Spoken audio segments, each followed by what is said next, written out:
Hey, She Ace That listeners, find us on Apple, Spotify, and YouTube. Every subscribe, like, and follow goes a long way, and I can't thank you all enough for your support. And with that, let's get into today's episode. Hey, everybody, welcome back to She Ace That. It's your host, Alexandra. This is my conversation with sports broadcaster Emily Ehman. This episode isn't about a college coach or a professional player. She did play at Northwestern, but it's about somebody who found a completely different way to keep the sport she loves in her life. And in doing so, she changed the landscape of volleyball media.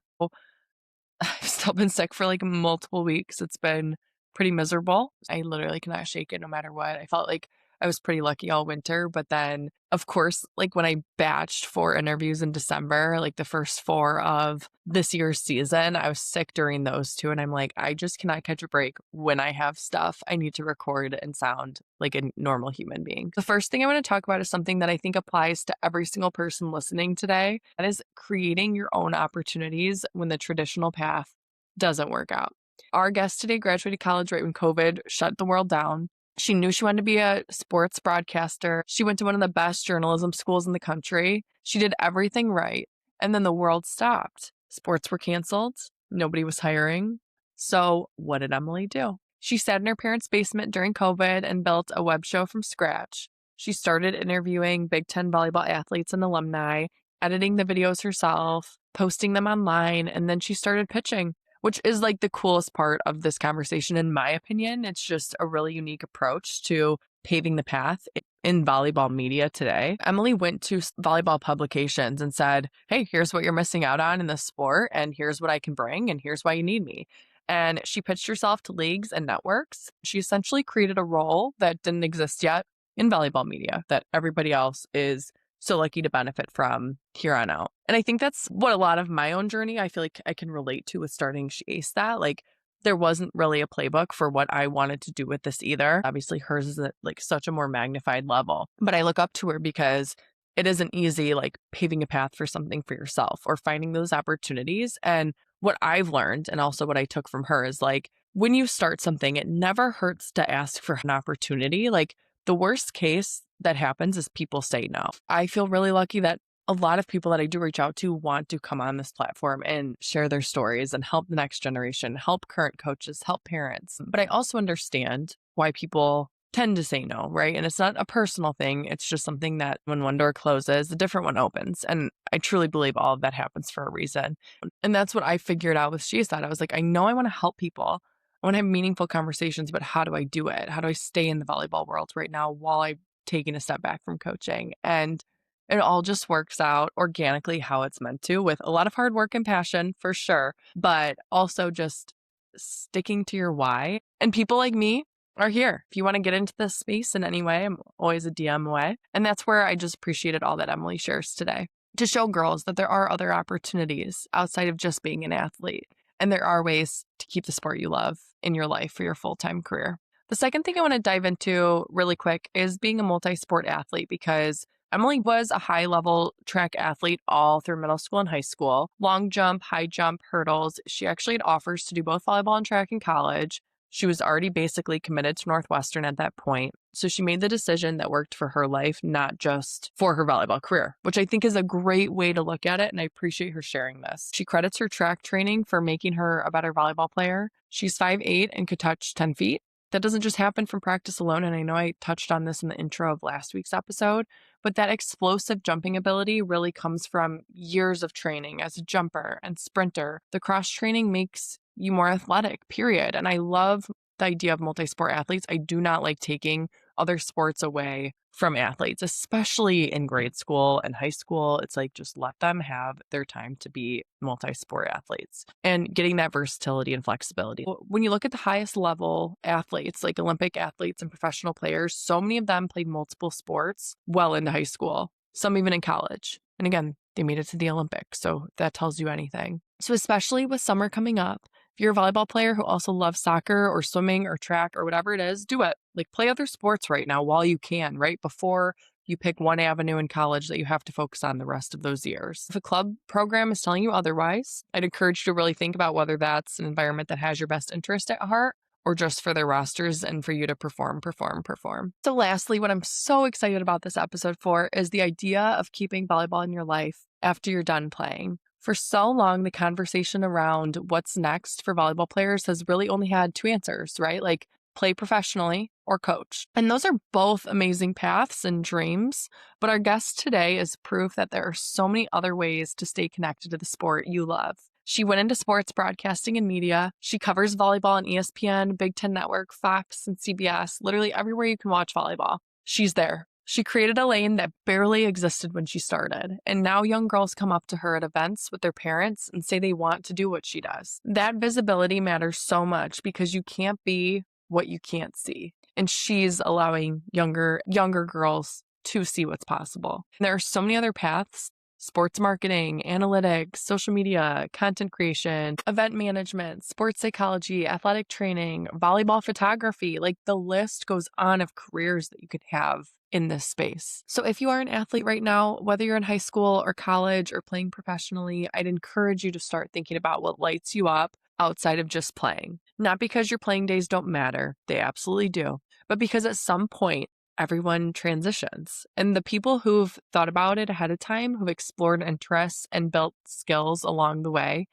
they tend to navigate their transition a whole lot smoother. You don't have to have it all figured out. Just stay curious and stay open, and I promise you your path will be there. All right. With all that said, this conversation is just the best. It was so fun. Today, I am joined by Emily Ehman. Emily is a sport broadcaster, volleyball analyst, and one of the most recognizable voices in volleyball media right now. She grew up in Bloomington, Indiana, where she was a multi-sport athlete playing both volleyball and track at a high level. She played club at Circle City in Indianapolis, driving over an hour each way multiple times a week. So if you have only like a half-hour drive one way, you're lucky. She committed to Northwestern in the spring of her junior year, where she walked on as a libero after playing 6 rotation outside her entire life. At Northwestern, she balanced playing in the Big Ten with one of the most rigorous academic programs in the country. She's been at the forefront of pushing for better coverage, better visibility, and better treatment of the sport at every level. She's passionate, she's driven, and she's the definition of someone who created her own path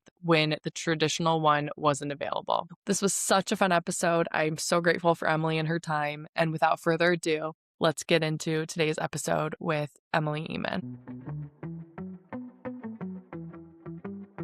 Emily Ehman, welcome to She Aced That. I'm so excited to be here. Thanks for having me. Thank you so much for being here. So I do want to start and go back to the beginning of your sports days and how volleyball came into your life in the first place. Yeah. I think in general, like sports have just been a massive part of my life and my family's life for so long. I mean, from as early as I can remember, like I was in the gymnastics gym, I was in ballet, basketball, cross country, like all these different sports. And I actually got into volleyball because at the time, my older cousin, she's 1 year older than me, I idolized her. We were in 5th grade and she started because she had friends that were playing volleyball. And so like, she just took me out in the backyard. I'm a year younger and we just started peppering. And I mean, I had no idea what I was doing, but I remember just like kind of falling in love with that, like from such an early age, and joined a club team from there on and still balanced sports until up to the time I went to college. I was a high level track athlete throughout, middle school and high school, balancing going from volleyball practice to track to everything else that I was doing. So, I fell in love with it really early on and kind of just knew probably early high school, maybe in like 8th grade or so, that I maybe wanted to play at the next level, or I was at least good enough to play at the next level. And yeah, I knew it was something that I wanted to just continue to do,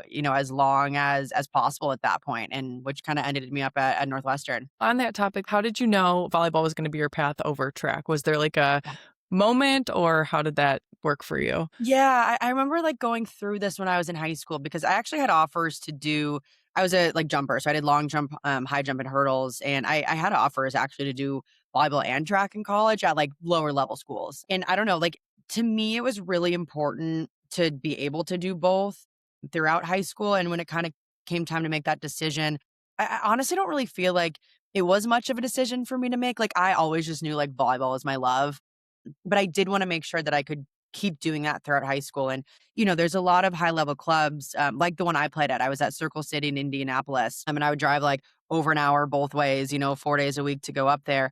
But it was so, so important to me that I was able to still balance, my track meets and practice and all of that. So I actually ended up playing on a twos team for my last 2 seasons Mhm. because I wasn't really allowed to miss stuff on the one team. And I was like, no, I want to do track. Like, I don't care. At that point, I was, for the most part, already committed or like about to commit anyway. And so I was like, I don't think it's going to affect me that much. So yeah, I think when the decision came, like, I just knew it was volleyball. I think really what separated the sport was the fact that I was with a team. Like, my best friends were always on the volleyball team, and I loved going to practice. I loved, just like the feeling of being out on the court with like the friends that I loved. I'm very expression based. So like I was just be like the loudest in the gym always and was just like cheering like crazy. So volleyball was like the best way to kind of like release that.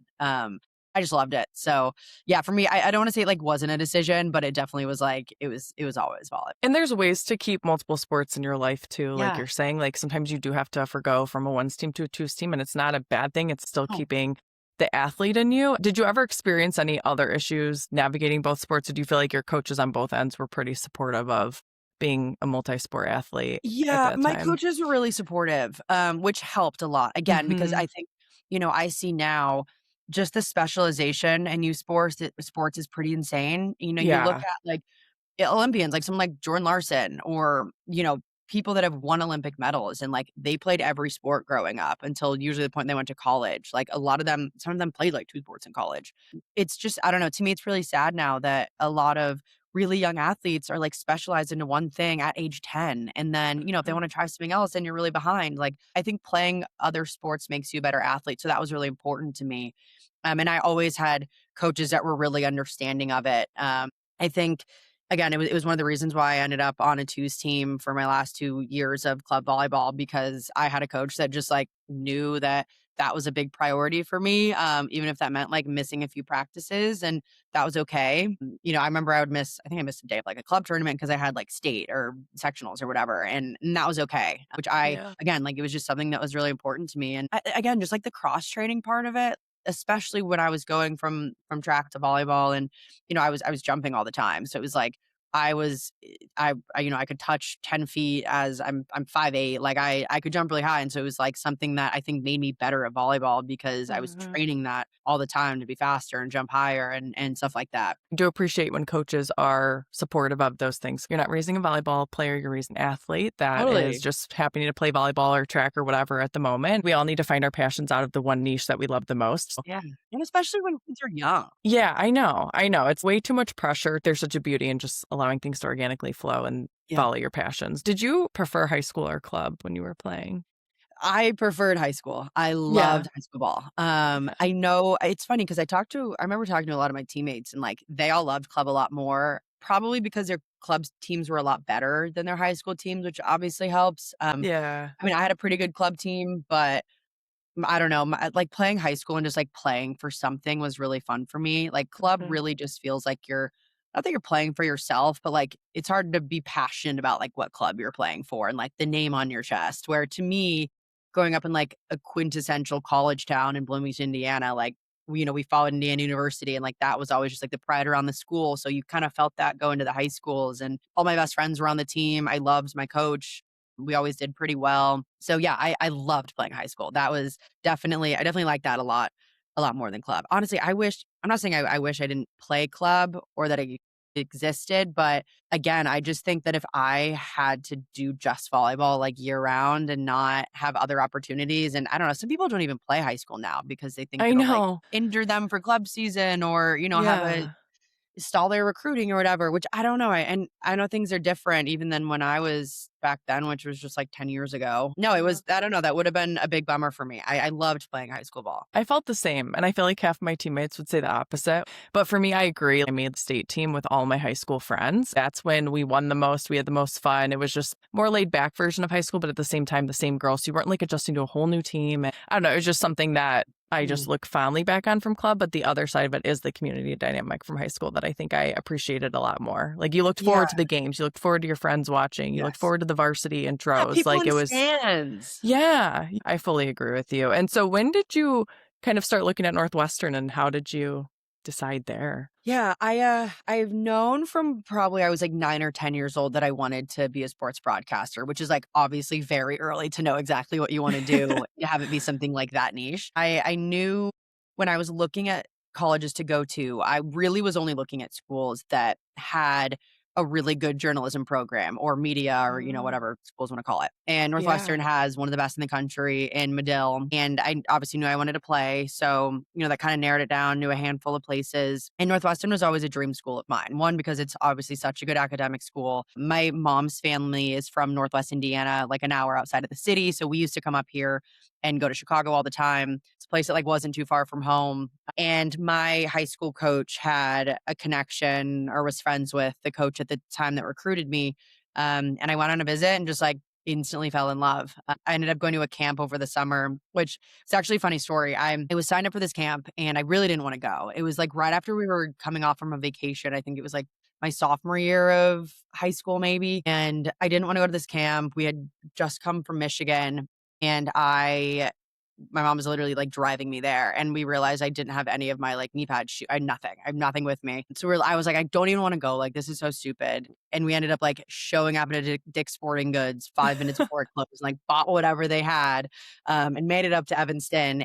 And from then, that was the first time I saw the campus, first time I met the coaches, anything, and like just fell in love with it. So it ended up like super working out. And I'm glad that my mom literally forced me to go. But yeah, I didn't even take any other visits at that point. Like I went on unofficial to Northwestern and committed like a week later because I was just absolutely in love with it. That's awesome. People can make recruiting more complicated than it needs to be. When you start looking, sure, you want to look at maybe 20 schools, 5 that are, Yeah. probably a reach, 5 that are probably comfortable, and then however many else. But I think when you do have one that you're like, okay, I like what I could major in, I like the campus, and I love the program and like what I'm seeing in person on this visit, you don't have to put as much energy into everywhere else that Yeah. you go as well. So It I think, worked out really yeah. well. Like, and I do understand that's not a typical story. Like, Hmm. you know, not taking other visits and even just having the opportunity to go on visits. Obviously it's a Yeah. lot harder for people nowadays, especially. But no, I was like, I don't need to overcomplicate it. I'm obsessed with this school. It's my dream school. I love the coaches. I love the team. I love every part of it. Like, and honestly, really nice to be done with the recruiting Hmm. process. I was like, Yeah. signed, sealed, we're good. Yeah, yeah. When did you fully commit? Was it like your junior year or Yeah, something? it was the spring of junior year, which was actually like really late for volleyball at the time. I know the windows have changed and all of that, but I was the last in my class to commit. And yeah, it was the end of my junior season of club. So yeah, I had all of senior Nice. year kind of just hanging out, already knowing where I was going. So that was really nice. Yeah, yeah. Did you ever like take a step back during that time of like worrying about getting injured before your college career? Or was it not something that you were really too concerned about? No, I know. And honestly, like I was a walk-on. So it's not like I was like promised a scholarship and like needed to like live up to that. I was going into Mm-hmm. a situation where it was like, I'm gonna have to fight for a spot. Yeah, And I'm not expected to, start necessarily even play. So it was a yeah, situation where I didn't even think about it. I was like, I want to have fun during my last, high school and club season. And I had kind of dealt with injury throughout the last really 2 years of high school with like shin splints and stuff like that was like kind of reoccurring. So it yeah. was kind of just like, can I like stay somewhat healthy and have fun for this last year? Any tips on that? Like the line of injury prevention, but also playing through things in that realm?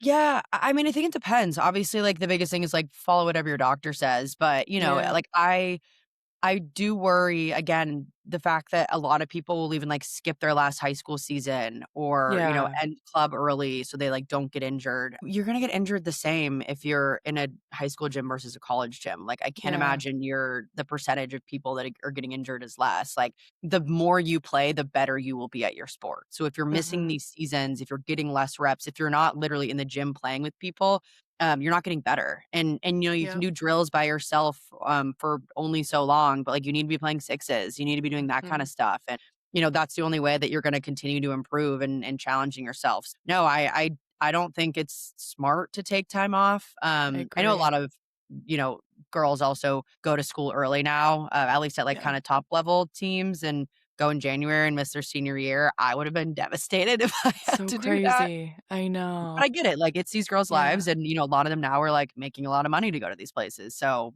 it's Yeah. a job, and I get that part of it too. Yeah, that's so true. So what position did you walk on for? Was it something specific? Was it versatile? How did that Yeah, process go?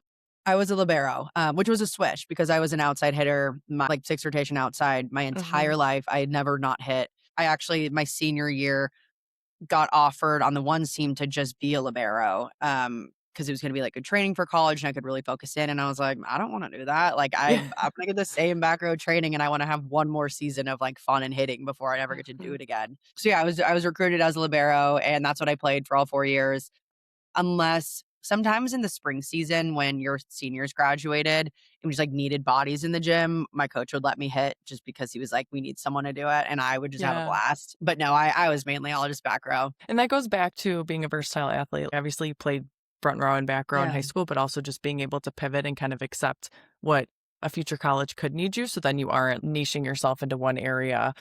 Was that Yeah. okay for you when you got into college? Like, my mindset switched because I didn't throughout high school specifically, like, I wouldn't say I, like, loved the back row. I always played Yeah. 6 rotations, but I, like, getting a good dig or a good pass, it was like, "Okay, whatever," but, like, now I'm gonna go hit. Like, that's way more fun. Like, objectively, that's just more fun. So, yeah, I think, like, just doing back row, I really did have a mindset switch of, like, "God, it feels good to, like, get a massive dig or, like, get a really good pass," because Yeah. like, those were the things that I was doing. It's funny, even now when I play, even just, like, I'm in a like, on a rec league team right now, and I get so much more excited when I get a good dig than a good hit, which I had never really, like, mentally noticed until Mhm. then. Because everybody that doesn't play volleyball or, is younger, like, you want that big hit or block or Yeah. whatever, and like, I just get so excited from really good digs now, and, like, makes me feel like I'm good at my job. Yep. So yeah, it was definitely a mindset switch. The biggest mindset switch though for me, which, most college athletes have their freshman year, is just that mindset switch and difference from being the best on your team to being like one of many, or like you're at the low, like the bottom of the totem pole now. So Yeah. it's definitely different, feeling like most of the time, like, you're the leader, you're the captain of the team coming in, you're the best at your club, you're the best in your like, whatever it is, and then you enter college and you're like, "Oh, everybody was that. Everyone is in the Mhm. same position." So that was definitely different of, like, role acceptance and knowing that I'm probably not gonna play, I'm probably not definitely gonna start, but, like, how can I be the best I can in the gym? How can I get better? What areas can I add to my team? And for me, that was like being a cheerleader and being as loud as I could. So like I was bench captain my freshman year and like all 4 years, until my senior year where I actually got to play a little bit because people were injured.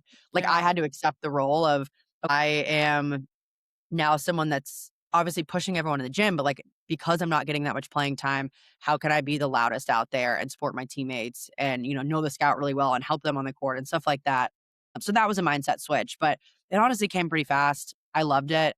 I have naturally just been like a easy like girls supporter, so Yeah. it was different, but I really accepted it quickly, and I don't know, I thought it was fun. And I wish we had that across more levels, like, I feel Mhm. like there's so many kids out there that would just do anything to be a part of a team, whether Yeah. they're playing or not. Sometimes there's this I don't know if it's, like, ego or just maybe more like expectations of like, "Hey, I deserve this playing time regardless Yeah. of what the feedback is," and then that's when parents get involved and everything like that, but I Yeah. think if we all just take a step back and look at the bigger picture, if you're on the bench, you're pushing all the other girls on the court to play better and keep their Yeah. spots, and you're still doing such a big role, so I think Totally. that goes for all levels, but just something that, we definitely don't talk about enough in volleyball for sure. Yeah, I agree, and I think, you could look at it different ways, like, Mhm. I feel like most of the time is an ego thing, or maybe I don't wanna say, like, a delusional thing, but there's always that Yeah. person on a team that's like, "Why am I not playing?" And, it's just, like, because you're not better than this person, or, like, if you do get a chance and you, like, really have to capitalize on it. But I think just finding ways to get better, and if you wanna be, like, out on the court all the time, then you need to make yourself irreplaceable out on the court, and Yeah. whatever that means, so yeah, I think just being realistic with yourself too. Like, yes, having goals and wanting to hit them, but also like, okay, I am not out on the court because XYZ. These are ways I can get better. And just like ask your coach about it because there's Mhm. always typically a reason that they're not, playing you or not getting as much playing time, whatever it is. I think just being as like communicative as possible is huge and And accepting that. Yeah, and sometimes it's literally like, "Hey, I can't have more than 6 girls on the court," or 8 with subs or whatever it is, like, you can't have the whole team on the court, and finding your role and accepting it and being able to move forward through that. How was navigating that student athlete life at that level? Was it hard? It was super hard, it was super fun, super supported, all the things. It was truly a dream come true. I think Northwestern's very unique in that it's a really high caliber balance of athletics and academics. So Mhm. you're balancing, one of the most rigorous academic schedules in the country while playing in the Big Ten, which is the best volleyball conference. So Yeah. it was hard. I had many late nights. It was, you're deciding between, okay, I can have maybe three of these four things, like good athletics, good academics, sleep, and a social life. And you're like, okay, what gets cut out here? Typically, it's like sleep and a social life. But Yeah. I think for me, like I really tried to make sure that I could do all of those four things. I like joined a sorority my freshman year just to like get friends outside of the team, just to like have other people to talk to and hang out with. Mhm. I feel like the thing that went out for me was sleep. Like I just feel like I never slept during Yeah. college, which I know is very common. But no, it was hard. And I will say like Northwestern was unique too in that we had such great support systems. I had internships. I had like 3 or 4 different internships throughout college. And a lot of that was because we had people dedicated within athletics. Like their full-time job was to help us develop as professionals and help us connect with people and get us jobs and things like that. So like that was awesome to have.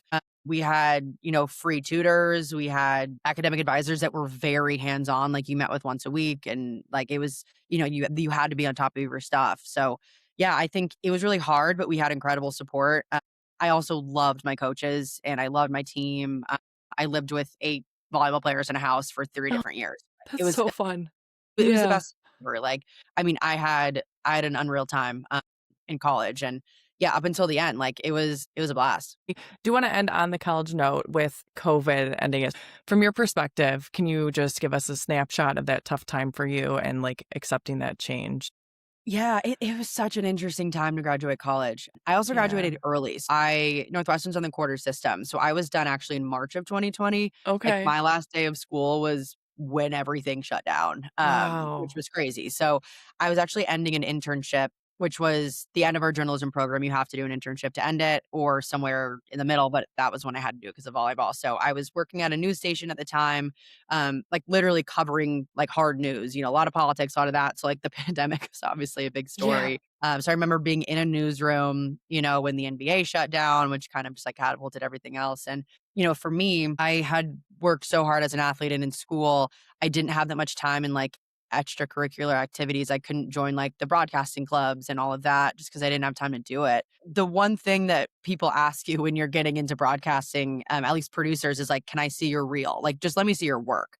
I had none of that because I didn't have time. So I was like graduating with basically nothing to show for in terms of like hard facts that I could do this job. And so in the spring, my plan was like make a reel, join these clubs and get some footage put together so I can send them to producers. And that obviously didn't happen. So yeah, I was like applying to jobs, sports were canceled, the world's canceled. Like I'm in Ugh. my parents' basement, like, like most of us were. And Yeah. you say like that's obviously people dealt with a lot worse things. But for me, it was just like, dang, I can't get a job. This isn't very fun. It's Um, stressful. Yeah. yeah, it was definitely stressful, and, my parents were great about it, like, they were super helpful, and I honestly love living with them. It was, like, kind of a blast just to, like, be there and be taken care of, but, I also wanting that freedom of, like, I just graduated college, I should be living in the city and, having fun and with new coworkers and all those things, so I ended up uh, I started applying to, like, more marketing and sales jobs because I was like, Mhm. at the end of the day, like, I gotta find a job at some point, so I might as well do something maybe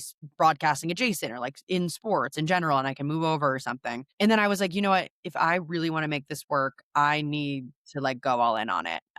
So I, like, kind of halted that job, you know, applying and interviewing process, I I made a web show and it was called Big Ten Volley Talk. And I would interview Big Ten volleyball athletes, alumni, like anybody around the sport. And I started posting it. They'd be like 20-minute videos. I'd splice in some B roll. And I ran it as like a digital series. And this is also at a time where there wasn't like digital content online. The term digital host didn't exist. You didn't have people like breaking down top plays online and Yeah. ranking their top 5 outside, like whatever, it is. So it caught steam pretty fast, and I kind of pitched that to a volleyball publication, which was volleyballmag.com at the time.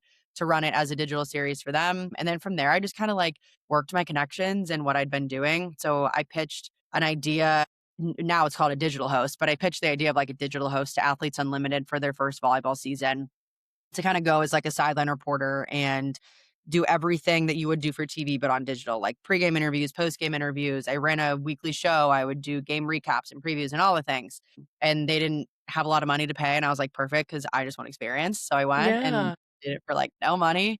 Um, and then again, pitched myself to Big Ten Network to cover the NCAA tournament in a similar way. And they loved the idea and didn't have any digital content at the time really surrounding volleyball. So yeah, which kind of snowballed me getting into the volleyball space and the social media space. But it all kind of started because I was forced to make a decision of like, do I want to take this route and like, follow my dreams potentially, or do I want to just get a job because I'm supposed to get a job when I'm 22?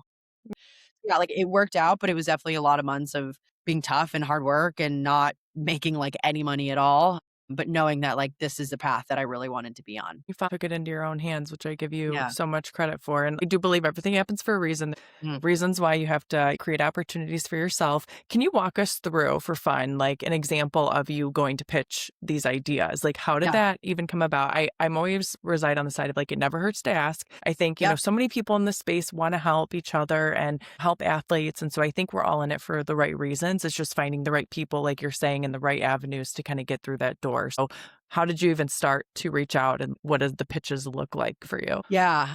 That's a good question because I had no idea what I was doing at first.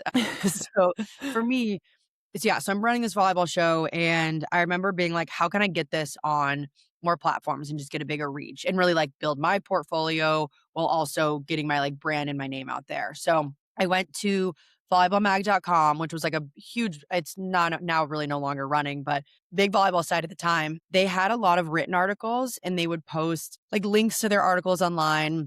They had a podcast that was just beach volleyball centric. And then they had another, I think like men's volleyball podcast at the time. They would like sometimes post clips up, but not very often. So essentially what I did was I was like, okay, what's the best way for me to get what I'm doing, like my show on these platforms, and why do they care about it? So basically I identified like needs that I found while getting to know their website and social media. So basically what I noticed was they didn't have anyone covering NCAA volleyball, and they didn't have any female voices, and their social media content was like pretty bad. So I was like, okay, these are 3 things that I'm doing. I'm already running a volleyball show to do with NCAA volleyball that is their biggest thing that they cover, but they don't have someone doing it.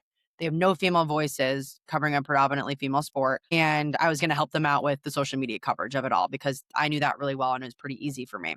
So I essentially like said those things. I was like, hey, I've been getting to know your site and your social media pages, and like, here's what you need. Here's what I add. And like, here's what I've been doing. So it was kind of just like, okay, how can I find a way, like a niche that a need that needs to be filled by this person, and why I'm the best person to do it was essentially what I did. And that's kind of what I did for all these places. So thing with Big Ten Network. It was like, I know how big the following of Big Ten volleyball is. And you can see in the Mhm. viewership numbers at the time, it was third behind football and men's basketball. So it's really high up there. People watch it and there's no social media content around it. So here's what I've been doing. I can easily, seamlessly integrate this into what you're doing. And yeah, so it was kind of finding that need and explaining to them why I was the best person to do it. It's amazing because you've paved that path, and that's what volleyball deserves, the visibility, the Yeah. conversations, and the better reporting on it too. I feel like, when you listen into football games, basketball games, it's so detailed or like technical oriented. We haven't had that for so long in volleyball, on top of like not having a huge professional volleyball presence as well up until the X amount of years. And so Yeah. I just appreciate all that you've paid for that, because if it wasn't for you, it wouldn't have kicked off as much when it did. And so I give you credit for taking that initiative, because Oh, somebody needed to, and you were definitely the right person for it. thank you. I think I ruffled some feathers in the beginning because Hey. I was doing some like reporting from the tournament. This was at the time when it was a 2021 tournament where for men's and women's basketball. And I don't know if you remember like the discrepancies in the weight rooms was like national news for what the men and the women were getting, because it should Mhm. have been equal. Yeah. And that was, I don't want to say similar, but it was somewhat similar to what was happening with the NCAA volleyball tournament. Not from like a men's to women's standpoint, but just like some coaches had reached out and felt really unsafe with like the flooring that they had and like the schedule, and the games weren't on TV. And it was stuff like that like, I don't know. I just started posting about, which gained me more of a volleyball following and definitely ruffled some feathers at the time, Hey, but somebody we've needs to smoothed it though. over. But Yeah. I always say, like, this sport isn't going to go forward unless these like uncomfortable things are talked about. And Mhm. volleyball has done an awesome job of like being willing to talk about those things. If you follow like Kelly Sheffield, the head coach for Wisconsin on Twitter, like he's always complaining about something, as he should, because he's like a massive voice in the sport. But it's just, I Yeah. think it's a good way to push the sport forward of like, we need to have voices that are talking about these things and doing like the actual work to push the sport forward and not being okay with that complacency. I fully agree. It's uncomfortable. It feels like putting yourself out there. It's pretty vulnerable, but at the same time, there is so much backing to it. Like there's so many people that want to help break down those barriers and catalyst the Yeah. future of this sport, especially for females. And we deserve it. And then it's Yeah. interesting too, though, because for men's volleyball, yeah, it's big in certain areas, but at the same time, in Michigan, we've just been getting boys volleyball at the high school level over the past few years. It's like Yeah. almost flipped and behind in that realm too, which is so crazy from that dynamic. Totally. And it's crazy to see around the world. Like, volleyball is so big in places like Poland and France Mhm. and all men's volleyball. And like they just don't follow the women's as much. Obviously, here it's very different. Like we follow, women's volleyball way heavier than men's. So Yeah. yeah, it definitely changes, but it's cool to see kind of the growth of men's volleyball too, at least, at really every level here in the US. Yeah, yeah, and they deserve it. I know a lot of friends in my high school Yeah. that probably would have played on the team if they had the opportunity, but they just did other sports because of it. You went through Volleyball Mag, you went through Big Ten. Are you Mhm. currently employed by multiple media coverages? Like, how does that work and how do you navigate all of that? That's a great question. I make sure that in every contract I have that I am non-exclusive. That means that I Okay. don't just work for one network, which typically, like Mike Tirico works for NBC, and that Mhm. is who he works for. He does not work for Fox, ESPN, blah blah blah. Like he can only work for one network, which is really common for like really high level broadcasters. But starting out, I saw kind of how volleyball was spread out through so many networks, and I was like, well, I really want to be a part of all of them. So I make sure that I can work for them all, and scheduling is a little more complicated. I don't need to get into. Trying to find ways to like puzzle it all together Mhm. is definitely a challenge. But it's really important to me that I'm on everywhere that you can find volleyball. That's where I want to be. So yeah, it makes my taxes pretty complicated. But yeah, I mean, right now in terms of volleyball, in the fall I work for ESPN, which is also ABC. I work for Big Ten Network, Fox, and then I've done a game on CBS for Major League Volleyball.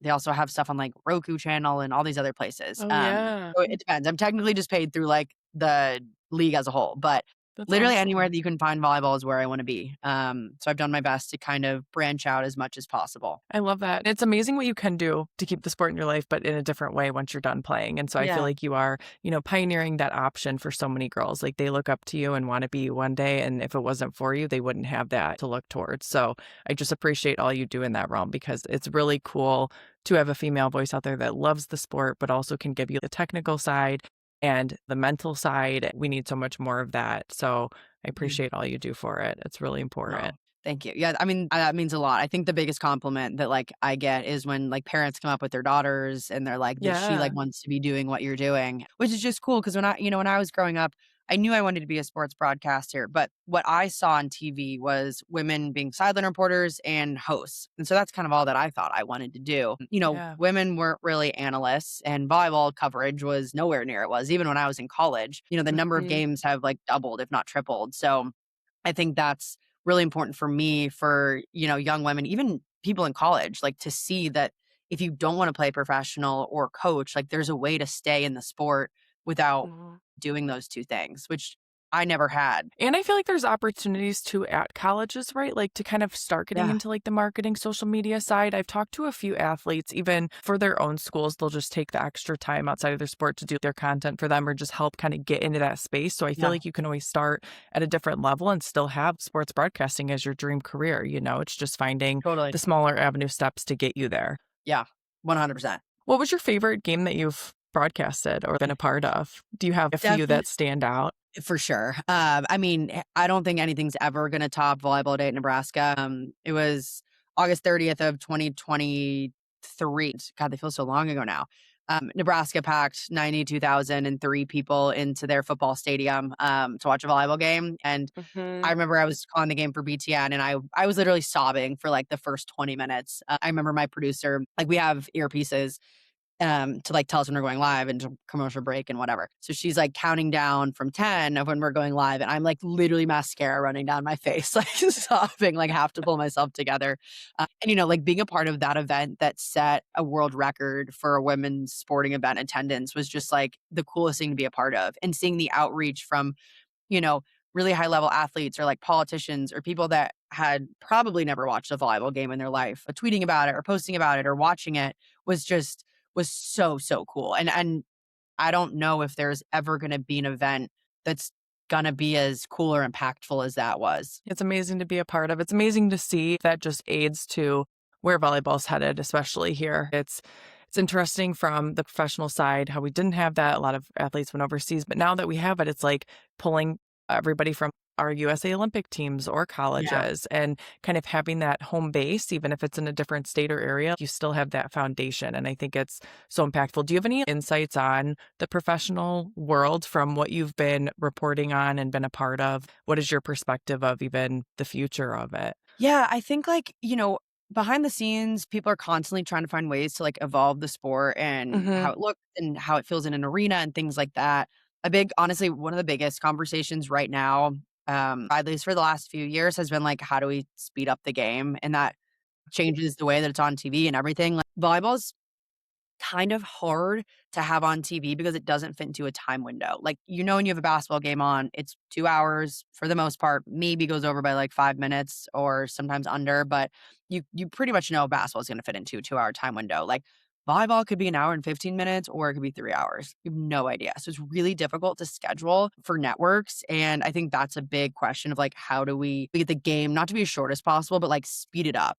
Whether that means like implementing a serve clock or changing the timeout system or like, how do we speed up challenges or things like that? Like those things we're constantly talking about and, getting more eyeballs on the sport. And when they're watching a game, like not wanting to ever turn the channel away.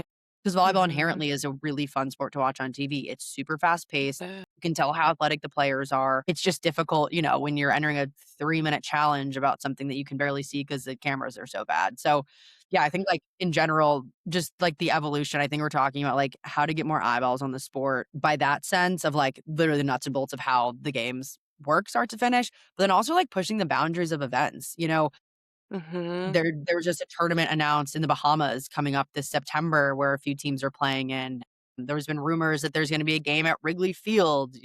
Former head coach for Nebraska, John Cook, was talking about it. So it's like these massive events that I think are drawing more eyeballs in is really cool and like pushing the boundaries of what's possible with the sport. It'll be interesting to see how it all evolves. Right now, we have obviously a few main professional leagues here, but I'm intrigued to see like if it kind of keeps going on their separate ways because everybody does have different visions for them, or if they kind of end up coming together at the end. It's just going to be Yeah. an interesting dynamic that I think will all be good things. Just Yeah. seeing where it heads and like what works out organically for this volleyball Yeah. world. But I'm so glad it's here.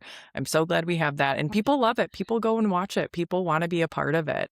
The I think everyone, even players in both leagues have talked about wanting to it's gonna combine at some point. That's happened with every professional leagues, the Yeah. NFL was the AFL and XFL and everyone Hmm. combined and the ABA and the NBA combined. Like it happens with every sport. Hmm. So I'm sure Yeah. it'll happen at some point. I have no idea what that looks like. That is way above my pay grade, but I'm happy it's Yeah. here and I'm happy it's staying.